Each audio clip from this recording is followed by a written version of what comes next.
right, so this is Kristen Rowley for the Unit 6 Middle Adulthood recorded interview. My subject is Keith, happens to be my husband, but Keith. Um, so, uh, Middle adulthood is qualified as from age 40 to age 65, so kind of it's midlife, the middle of your life. Um, Are you kind of in the beginning, the middle, or the end of that, and how old are you? I am 45. I would be beginning-ish of middle adulthood. Okay. First quartile. So. Okay. So there was a lot of information on kind of the physical development or deterioration thereof in this section. This was the area where it said use it or lose it. Your function will decrease if you don't keep up with what you've been doing. Statistics include a 3 to 8% reduction in muscle mass every decade after 30, and it gets faster after age 60. Diet and exercise play a role in the speed of deterioration. There's a loss of muscle mass and bone tissue. 30 to 60 sees the primary onset of rheumatoid arthritis and osteoporosis. 50% of women and 25% of men will break bones due to loss of bone density due to osteoporosis. However, voluntary physical activity, there's actually the term VPA, extends or improves your quality of life. And then this is an area where chronic inflammation kind of deals with injury and pathogens over your lifetime in a chronic way at this point. So with all of that in mind, do you have any visible signs of physical aging that you've dealt with in adulthood? Visible? I mean, not. Oh, no, Bubby. We're doing something for school. I mean, It says visible, but any physical changes. My knees ache on a fairly regular basis. Okay. I mean, my life has become more sedentary since, my 20s and in my 30s was my career has become more sedentary in nature. Okay. So, yeah, I don't have the stamina for running that I once did. Something I'd like to correct at some point. But primarily, there's more normal aches and pains. In your 20s, you don't wake up in pain. There's that. Let's see. Okay, so this was kind of the normal changes. Visions affected by age. This is close and night vision primarily, but vision changes in general.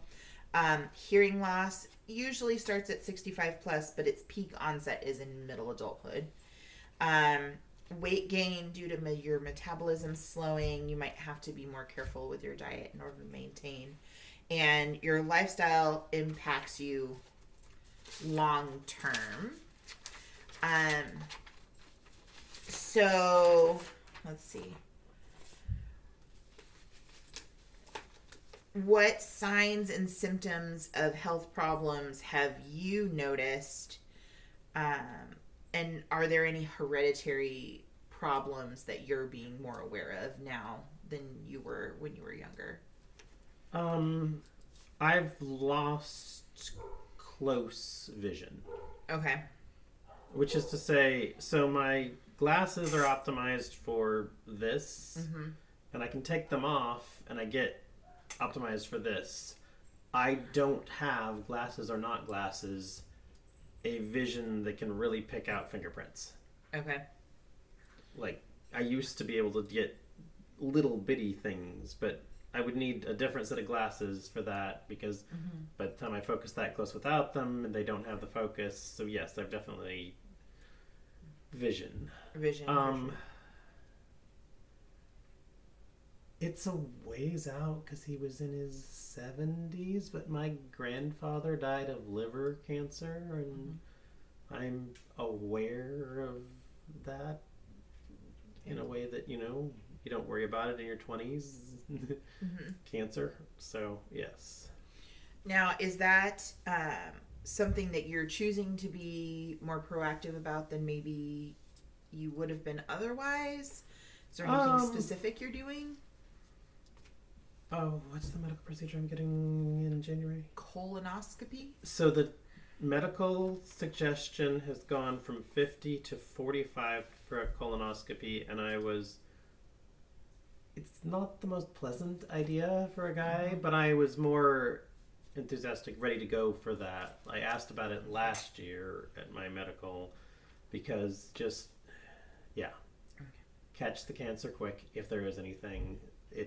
I don't think there is anything, but just things like that. Just gonna do the preventative. I'm also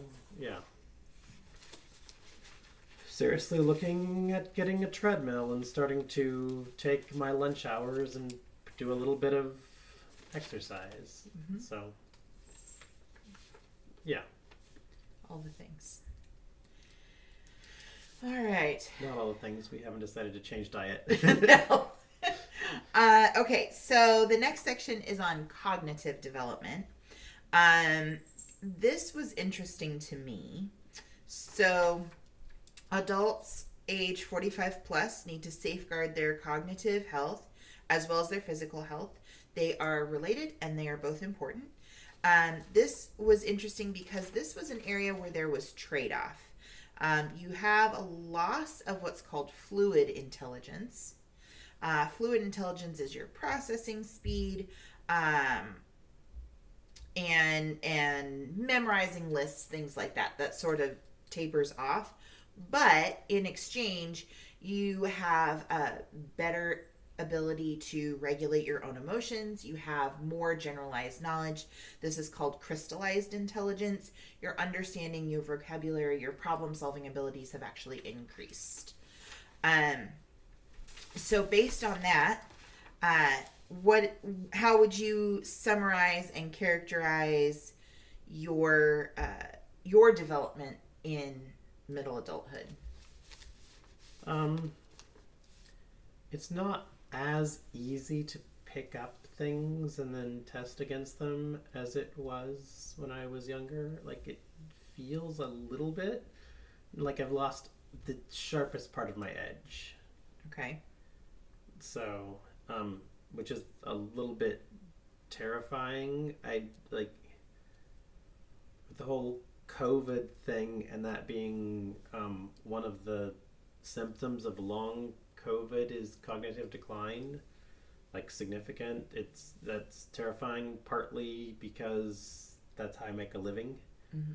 I make a living by knowing things and being able to solve problems, by being smart, and so okay. I'm also like seriously looking at school again, and it's like, can I do that in my 40s? Do I have the chops that I had in my 20s and 30s? I don't know. So according to this, the trade-off is a good one. So the trade-off is better emotional ability and all of that, which is nice. Helpful with kids, but yes. Okay, so that was cognitive development. Our next section is social development. Okay, so social emotional development, there's a lot for this part.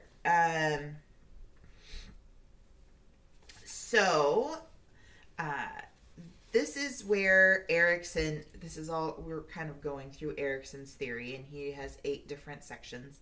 This one is the 7th, the next to last. Okay. And this is called generativity versus stagnation. So generativity is primarily concerning the establishment and guidance of the next generation. Okay. And then stagnation is lethargy, a lack of enthusiasm in individual and communal affairs, and a lack of tolerance for others. So that's kind of the general cognitive or social development is what are what are you doing? How are you treating this part of your life? So what where do you see yourself during this period of your life? Are you actively looking at imparting knowledge to younger generations? Do you find yourself needing changes? What are you wanting? I mean, we have multiple kids, and that's wonderful. And yes, so I'm imparting knowledge to my kids, and would love to expand that to more community in that way, mentorship and stuff. Socially, making friends, keeping friends gets really hard into adulthood in this stage of having kids. Mm-hmm. Like, I don't even hang out with my best friend from college that we've stayed friends with, and he lives in the same town now and didn't for years, and we hardly ever see each other because both of us are just busy. So that part is hard. Yeah. Well, it's interesting you mentioned that because there is actually a theory for this. This is called social emotional selectivity theory. As we age, we actually spend less time trying to make new friends and a lot more time trying to nurture very quality oriented relationships. Is that something that you find yourself doing? Yeah, I find that of the time that I spend socializing, I'm much more likely to spend it with long-term quality ones than shallow new friends. Making the new friends is not easy like it was in the 20s and even 30s. So, yeah. And I keep thinking and wanting to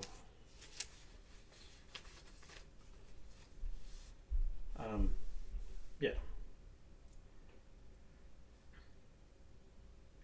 Just a second, my daughter texted.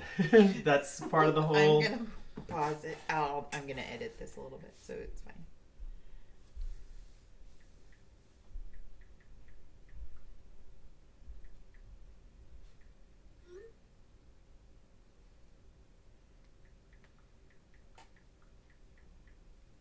Okay.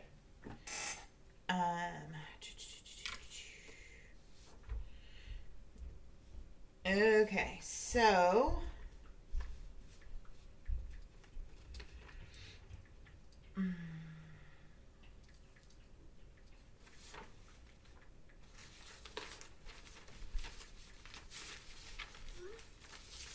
okay.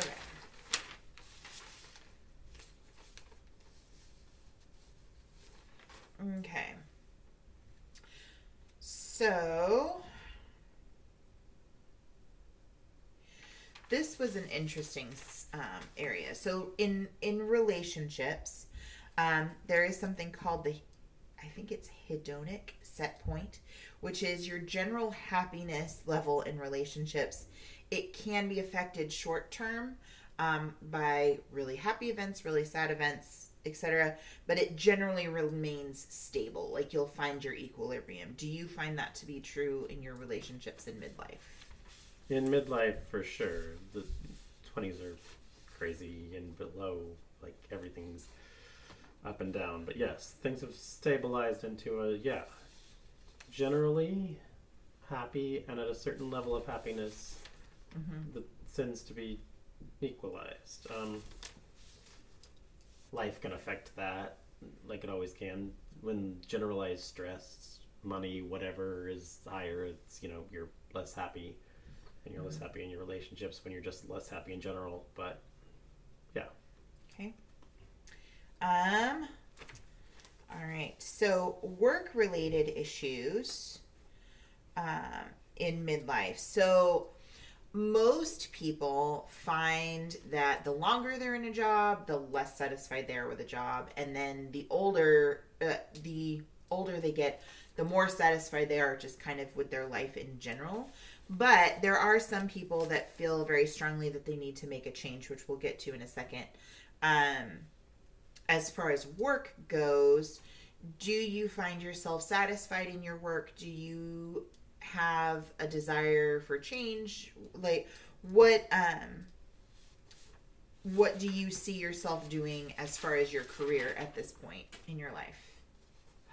I find that I love solving problems across multiple domains, and that part I don't get bored from. The individual problems I'm solving, if I don't get new problems to solve, I find myself getting bored, and so that type of unhappiness. And so I've been at a new job for about a year and a half now, and it's reaching equilibrium, sort of. It's not as challenging as it was, so yes, that's definitely true that I see at some point I need the job to either change itself or move, hopefully within the company. I transitioned out of data stuff, something I was really liked to take this new job, and I'd like to get back into a data related job of some sort. What I'm looking at right now particularly is data engineering, possibly data science, but data science really needs a master's degree, and that's a big thing. Yeah. And we talked about earlier about education and picking up new knowledge at this age, and whether my brain is as sharp as it was. So whether I'm, sharp enough to do a master's degree and have the time within my life. Yes. That's the other piece of our life, that between the 4 kids, we're so busy, and so, yeah. No, I'm not entirely contented with where I'm at in terms of my career, but I have a tentative plan. It's a 1.5 year plan, but that's as much as I do. Like that's planning a long ways out for me. All right. Well, can I throw some more stuff at you with that? Yes. So there is another theory that is selection, compensation, and personality. No. Yes. And so the selection is choosing or modifying your goals for optimization or best use of your resources to pursue your goals. And then compensation is using strategies to move around that. So is that something you find yourself doing as you're moving through your career? So optimizing to reach my goals. I mean,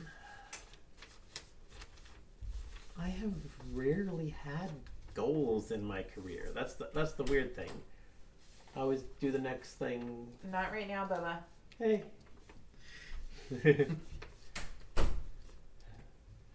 Like right now I've got a tentative, I want to get back into data.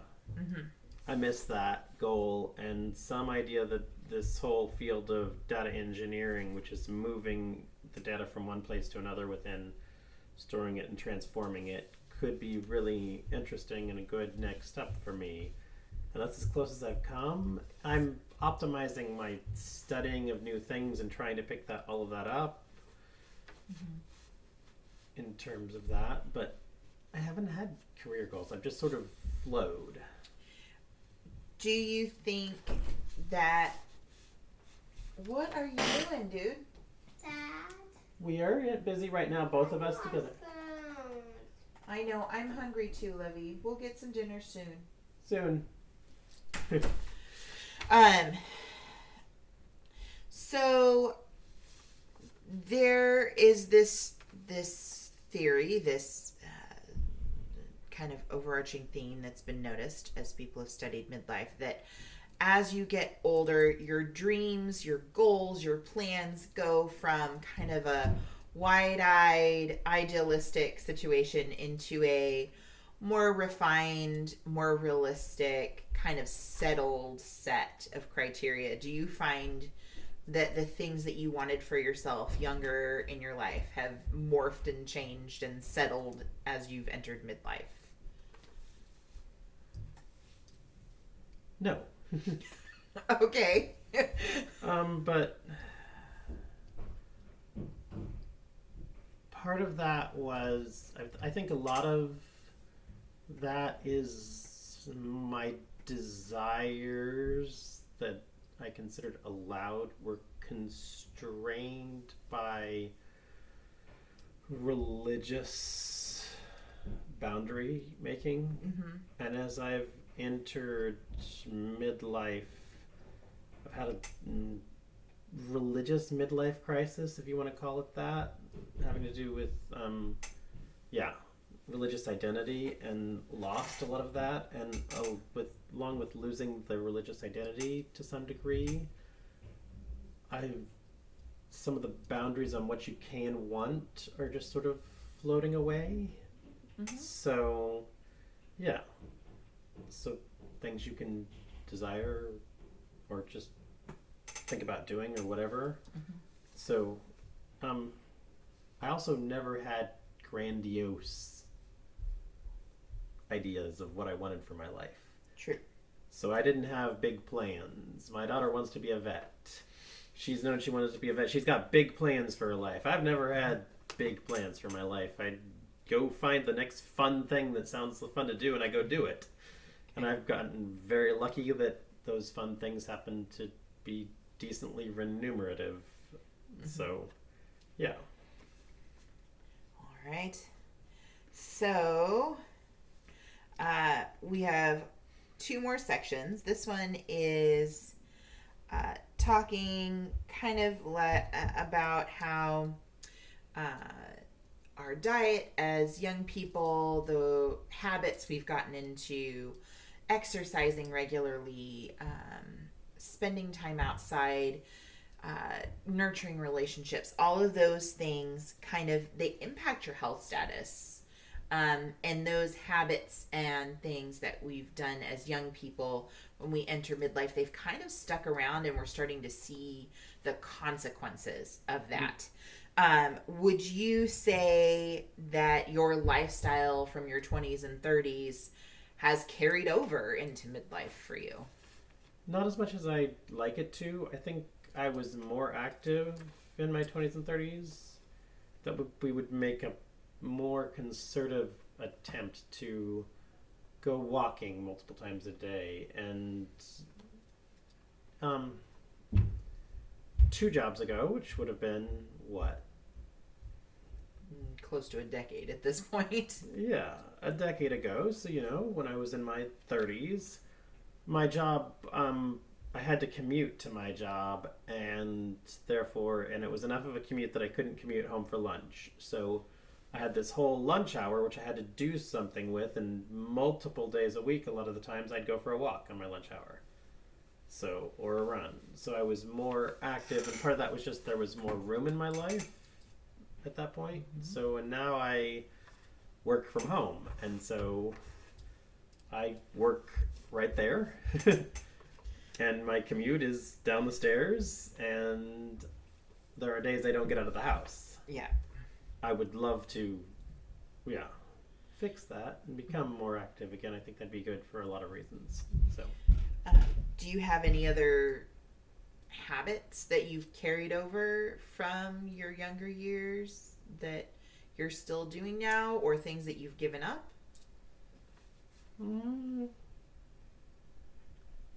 Not given up as such. There are things that just don't happen as often because of time and stuff. Sailing and stuff like that. That's just, it's an effort to get out and do. And, diet shifts a little bit, but not fantastically.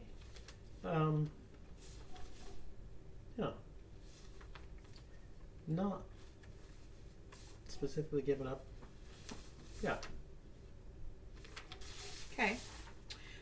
Our last section is on midlife crisis. Now, Erickson says this crisis is between am I going to impart my knowledge? Am I actively seeking to share what I know with younger generations? Or am I stagnant, and am I sitting in my own lack of enthusiasm?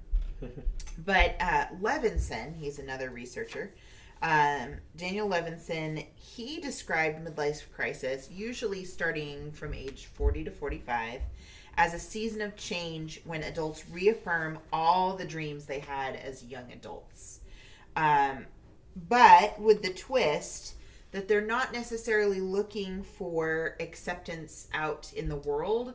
They're looking to fulfill themselves doing things now. If it doesn't happen now, it's never going to happen. So I'm going to change jobs. I'm going to be with a new partner. I'm going to completely change my career. I'm going to learn how to skydive. I'm going to take up extreme underwater basket weaving. Whatever the thing is, midlife crisis is kind of this, I have to do the thing, I have to do it now. Now, have you felt yourself wanting to make big changes at this time of transition in your life?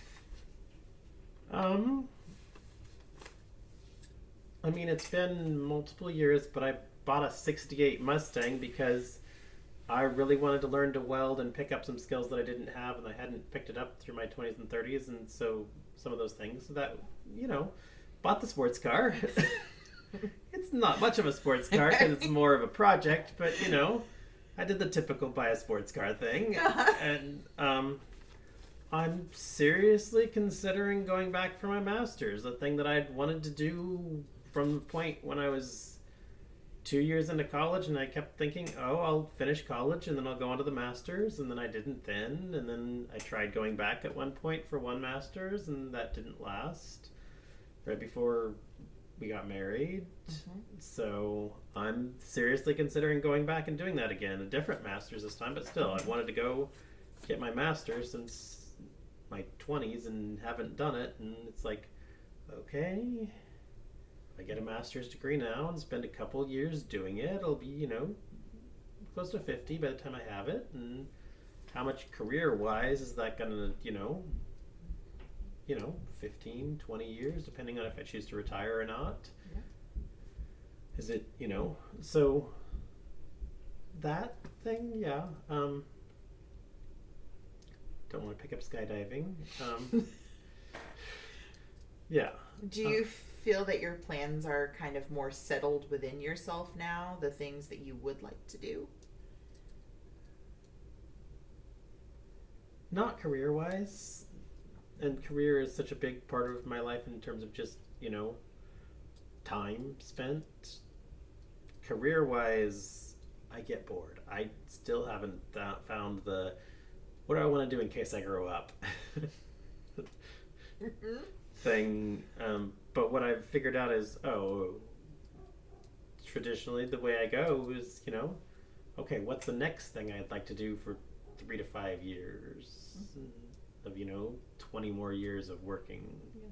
So 4 more careers that I could have. And so I've got, a next thing that could be fun looking at and hopefully remunerative. I think settled into the life I want outside of career. So, yeah. I like who I'm with. I like my kids. Don't think I'll trade any of them in. Thank you for that. Like most of my pets. Right. When the cats aren't trying to take pieces out of me. So, yeah. Like where I live. Like, yeah. So, yeah. Mostly, yeah. Settled in, found more peace. Okay. So I'm glad to hear that. All right. Well, thank you so much for being willing to let your wife interview you for this. About getting old. Oh, about getting old. You're getting older. I was lucky. I've just barely snuck in under the last stage. I've only got a year left. Anyway, thank you very much for your help, and I will get to posting this. Okay. Find the stop button.